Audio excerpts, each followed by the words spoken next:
Caríssimos irmãos e irmãs, permitam-me uma breve reflexão nessa manhã, nesse dia abençoado da ressurreição, da Páscoa do Senhor e também, por que não dizer, da nossa ressurreição e da nossa Páscoa.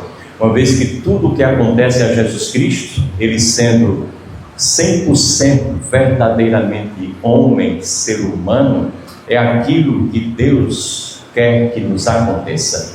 É aquilo que já está se processando em nossas vidas no dia a dia.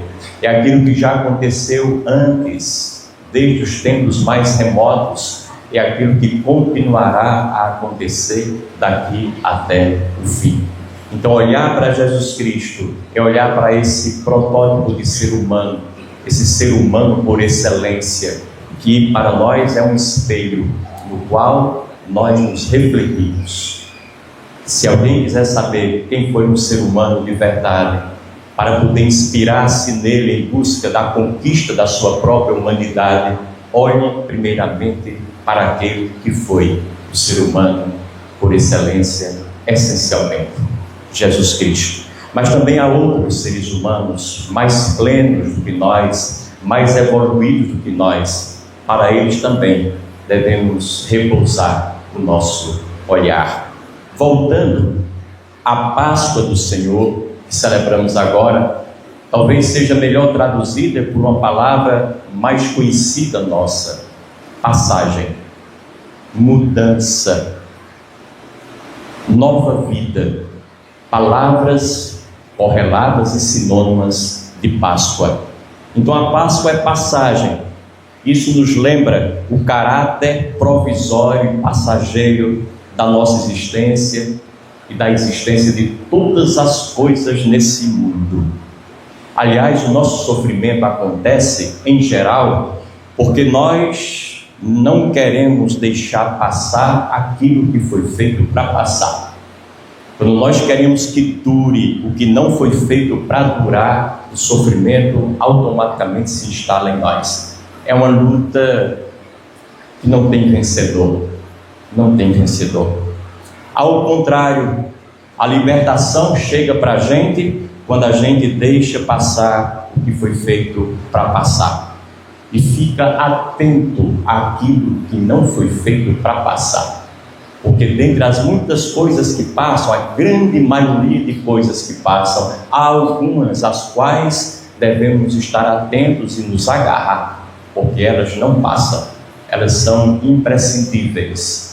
E a gente precisa fazer a distinção sabiamente, diligentemente, todos os dias acerca do que é e do que parece ser, mas não é, porque tem um caráter definitivamente transitório, passageiro. Depois tem um aspecto importante. Se eu digo para vocês que Páscoa é passagem, é vida nova, é importante dizer que essa mudança para a qual a Páscoa nos aponta não é uma mudança visível a princípio, não é uma mudança externa, vista de imediato, não. O mundo continua como ele é, com as suas leis inexoráveis. Jesus Cristo morre e ressuscita, nós temos fé nessa ressurreição, e o mundo continua igual. O que a Páscoa provoca em nós, e isso é fundamental, é uma mudança interna, é uma mudança interior, é um modo diferente de olhar para tudo e para todos, inclusive olhar para os nossos sofrimentos, olhar para a nossa finitude, olhar para a nossa própria morte. Lembrem-se daquilo que Jesus Cristo dizia: eis que faço novas todas as coisas. Quando nós mudamos o nosso olhar, mudamos também a nossa atitude. Tudo que a gente começa a ver com o olhar de Páscoa, com o olhar de fé, com o olhar de ressurreição, passa a ter esse grau pascal igualmente. Passa a ter o rosto do nosso olhar. E é por isso que essa mudança de perspectiva, pela qual nós enxergamos todos os acontecimentos que nos cercam, é talvez o maior e melhor sinal o mais tangível, o mais palpável, o mais acessível de Páscoa para nós. Fiquemos atentos também a isso. A ressurreição de Cristo, portanto, ajuda-nos a dar sentido a todas as coisas que acontecem, como lhes disse agora, coisas boas, mas também, sobremaneira, coisas menos boas. Aquelas coisas que nós classificamos, rotulamos naturalmente de coisas negativas, de coisas ruins, de coisas péssimas para nós. Também para elas a Páscoa vem dar um sentido, e um sentido muito concreto, nos ajudando a perceber que todas têm o seu lugar ao sol da nossa vida, porque nada nessa vida acontece por acaso, nada se dá em vão, em brancas nuvens, nada é sem importância, nada é desinteressante, tudo na vida tem um interesse, tem uma utilidade, tem uma finalidade, tem um propósito. A Páscoa nos ajuda a ver de uma forma muito contundente esse fio condutor para nos levar ao propósito e à finalidade de tudo. Então, qual é o nosso primeiro desafio? Compreender definitivamente que a ressurreição não é uma coisa que nos vai acontecer no futuro distante, depois da nossa morte. E eu quero que vocês tenham os olhos abertos e o coração sensível para isso. A ressurreição, ao contrário do que muitas vezes pensamos e achamos que estamos certíssimos, porque passamos a vida inteira escutando, porque nos foi feita uma catequese, porque nos foram dadas instruções, porque nos doutrinaram. A ressurreição não é simplesmente uma coisa que vai acontecer depois que nós morremos. Ela é antes uma realidade que nos é oferecida no presente. A ressurreição é uma realidade que nos é oferecida no presente, no aqui e agora da nossa jornada, para todos nós, mas também para cada pessoa em particular. Eis a grande novidade que o Cristo ressuscitado nos apresenta: viver cada instante de nossas vidas como pessoas já ressuscitadas, sem nenhuma necessidade de esperarmos morrer para que isso aconteça necessariamente. É precisamente este o segredo de Jesus. Se nós olhamos para a sua vida, do princípio ao fim, com olhos atentos, logo perceberemos na sua relação, na sua existência entre nós. O segredo é, apesar dele estar aqui no mundo, durante todo o tempo, ele já se encontrava no reino de Deus. Ele estava aqui, mas ao mesmo tempo já estava lá. Já dizia um grande teólogo nessa perspectiva: aqueles que pensam que Jesus Cristo morreu e só depois ressuscitou, estão redondamente enganados. Porque primeiro ele ressuscitou, só depois foi que morreu. Inverter esse binômio de morte e ressurreição, conforme está instalado em nós, é um grande desafio, mas é a diferença que pode fazer a diferença na nossa fé e pode alavancar a nossa vida para que nunca mais ela fique atrasada acerca de qualquer coisa que nos aconteça. E nós percebemos em alguns momentos da vida de Cristo algumas frases ditas por ele e por outros evangelistas e escritores sagrados, essa presença dele na vida já como ressuscitado. Eu estou no Pai e o Pai está em mim, certa feita disse ele. Mais tarde, eu e o Pai somos um. Lá na frente, quem me vê, vê o Pai. O ressuscitado já está lá. E ainda, eu vim para fazer as obras daquele que me enviou.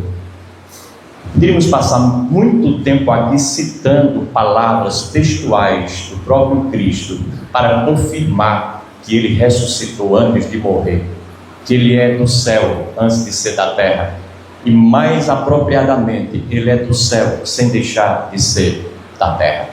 É o grande desafio que nós temos para viver a nossa vida. Portanto, deixemos que a Páscoa de Jesus possa hoje iluminar a nossa Páscoa, para que possamos viver a ressurreição bem antes da nossa morte, de preferência já, nesse precioso momento. Ninguém deve esperar morrer para ressuscitar. Ao contrário, ressuscitemos para morrer. Ninguém deve esperar morrer para se salvar. Ao contrário, salve-se para estar pronto para morrer. A salvação é anterior. Depois é que nós morremos, já dignos de entrar na vida eterna. Lembremos-nos do que Jesus Cristo disse certa feita: em verdade vos digo, quem ouve a minha palavra e crê naquele que me enviou, já possui a vida eterna. Já possui. Não é possuirá a vida eterna. Possui agora. Não mais será julgado ou condenado, porque já passou da morte para a vida. Deus quer que nós vivamos como esses seres humanos que já passaram da morte para a vida, e que, portanto, nada mais nos atrapalha, nada mais nos obstaculariza, nada mais nos impede de viver plenamente, para além de todas as contingências que a vida nos impõe, para além de todas as dores, sofrimentos e condicionamentos. E nós sabemos por experiência própria que não são poucas essas realidades, mas nenhuma delas é capaz de tirar definitivamente o tapete dos nossos pés e nos derrubar para nunca mais nos erguer. Não, porque somos seres ressuscitados.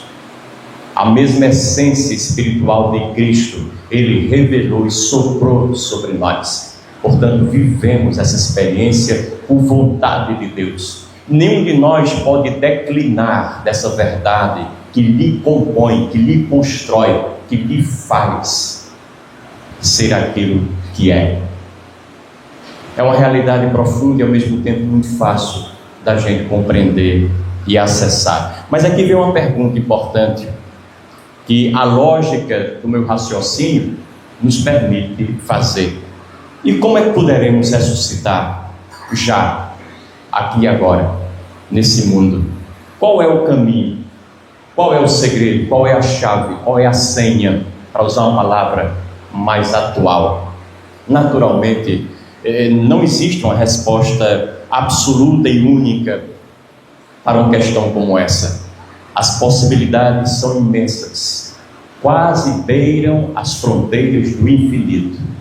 Porém, não nos vamos perder na infinitude de possibilidades. Podemos começar a concretizar um caminho que seja, pelo menos, uma coisa parece ser indispensável e é puramente lógica, facílima da gente entender.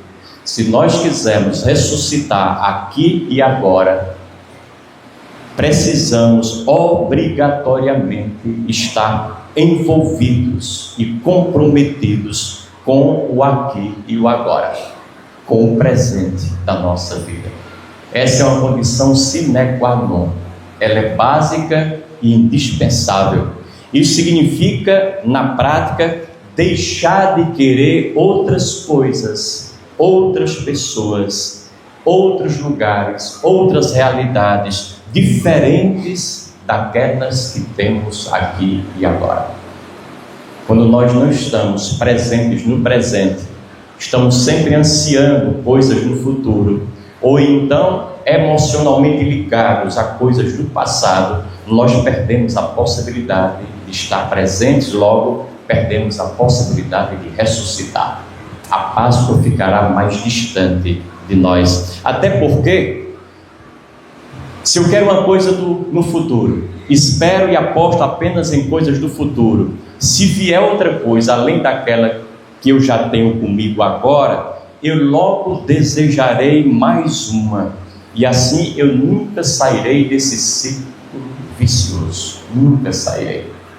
Porque quando eu chegar lá no futuro e tiver aquela coisa que eu sonhei e almejei, aquilo já é presente e eu já estou querendo outra coisa, eu nunca vou estar presente no presente. Lembro-me daquele sábio budista que dizia assim: a gente nunca come, a gente nunca dorme, a gente nunca vive, porque quando a gente come o almoço está pensando na sobremesa ou na merenda da tarde. Quando a gente dorme, a gente não dorme, a gente leva para a cama todos os pesadelos vivenciados naquele dia e já antevê os pesadelos do dia seguinte. Nós não dormimos, passamos a noite muito mal e por isso nós não vivemos, porque a vida pressupõe um descortinado momento. Se nós estamos lá na frente, ou um pouco lá atrás, ou muito lá atrás, o presente nos escapa. Então é fundamental que nós não percamos essa consciência de estar aqui e agora. Evitemos pensar em coisas diferentes, mirabolantes, miraculosas, grandiosas, que vão acontecer mais tarde. É lá que eu serei feliz. Quando acontecer, eu serei feliz. Quando eu melhorar, quando o salário aumentar, quando eu tirar o gesso do braço, quando meu pai deixar de beber, eu estou rezando para que isso aconteça, faz 30 anos, mas se Deus quiser vai acontecer, aí eu vou ser feliz. Quando meu filho conseguir se formar, aí minha vida vai melhorar. A gente está sempre postergando, procrastinando para um tempo diferente do tempo milagroso, dadivoso que Deus nos ofereceu.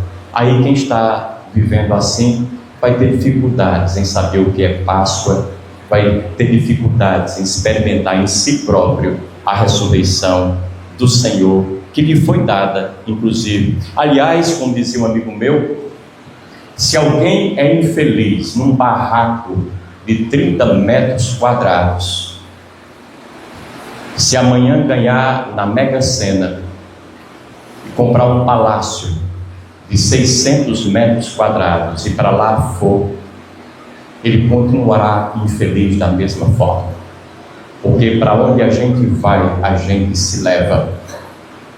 Apenas uma diferença: ele terá mais espaço para expandir, esparramar a sua maldita infelicidade, mas não será outra pessoa.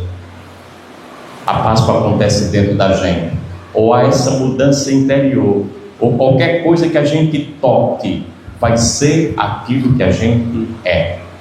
Vamos levar para essas coisas aquilo que nós temos para levar nesse toque e nesse contato com elas. Portanto, o segredo dos ressuscitados é que sejamos capazes de fazer da melhor maneira possível todas as coisas que a vida colocar em nossas mãos para serem feitas por nós cotidianamente, instantemente.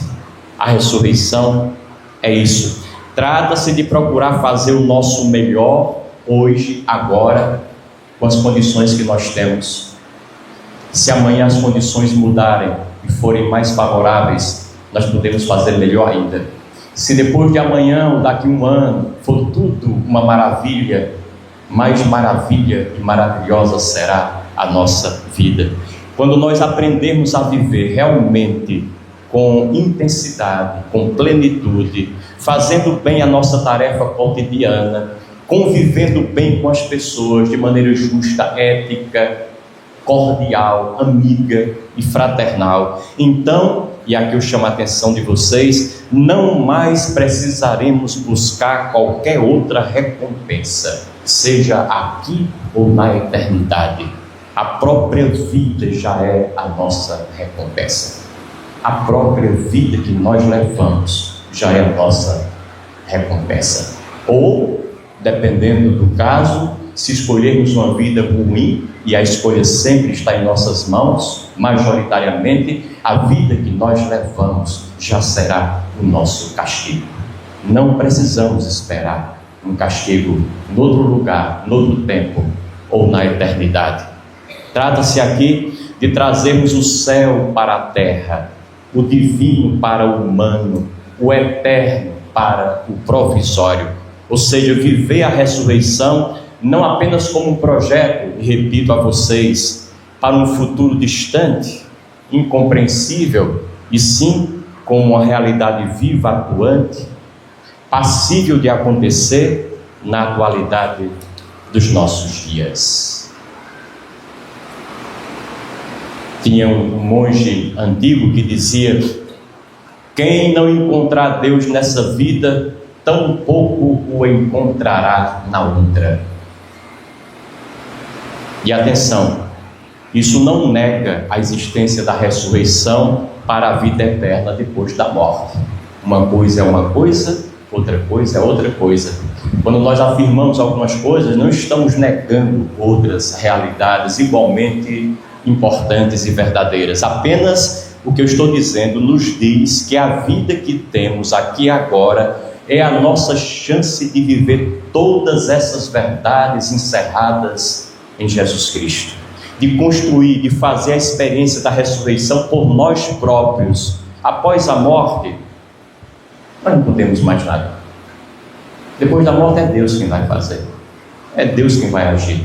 Mas Ele nos deu a possibilidade de contribuir, de colaborar, de participar, de sermos sujeitos, ainda que de forma condicionada e limitada, dessa ressurreição, que depois, definitivamente, com Ele, vai ter o seu curso normal, de uma maneira eterna.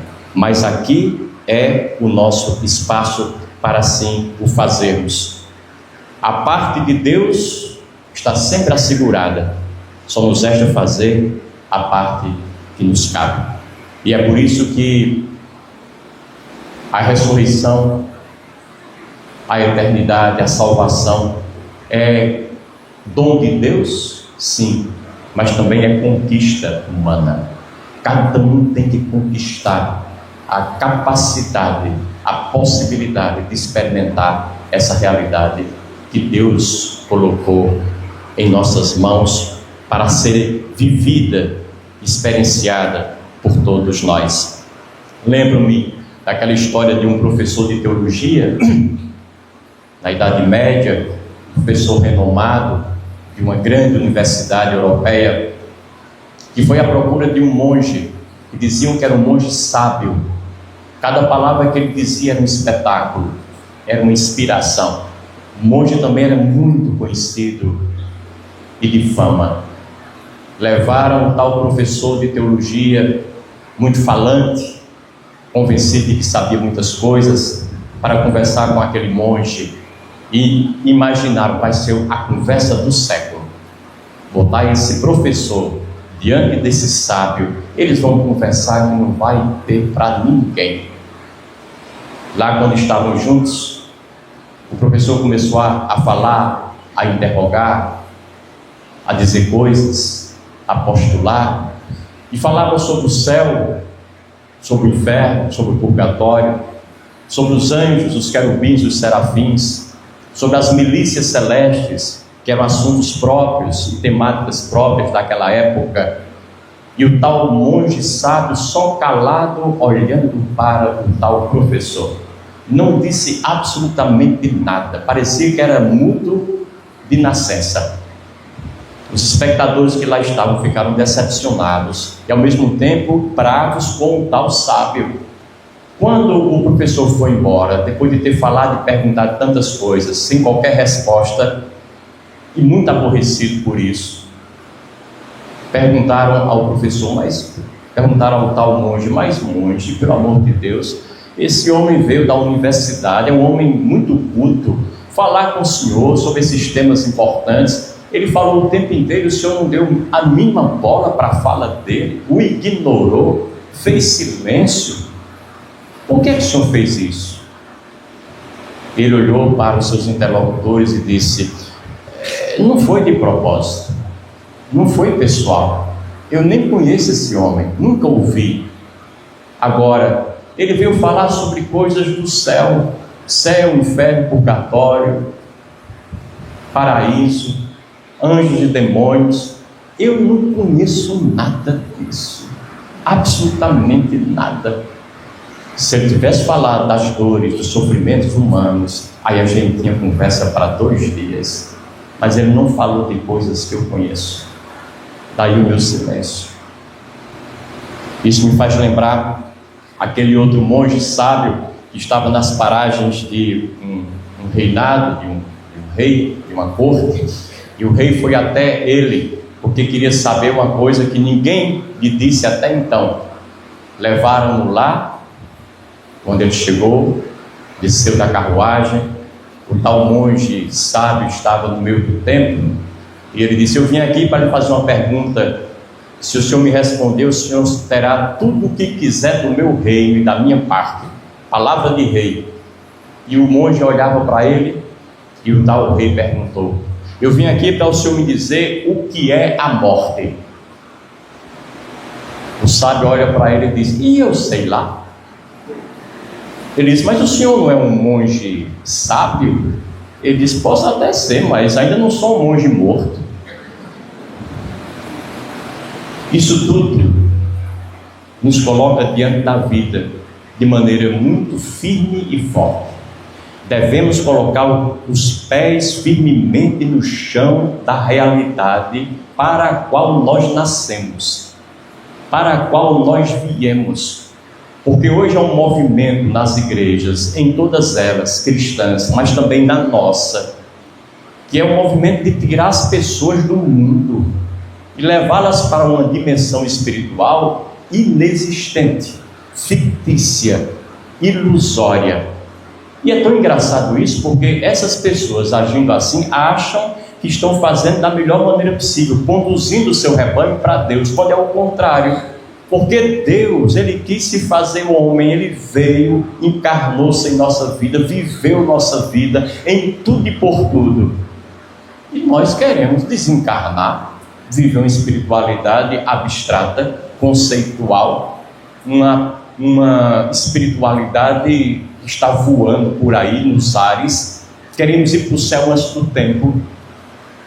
Não queiramos ir para o céu antes de viver e extrair todo o supra-sumo da terra, de tocar todas as experiências que nos foram dadas, de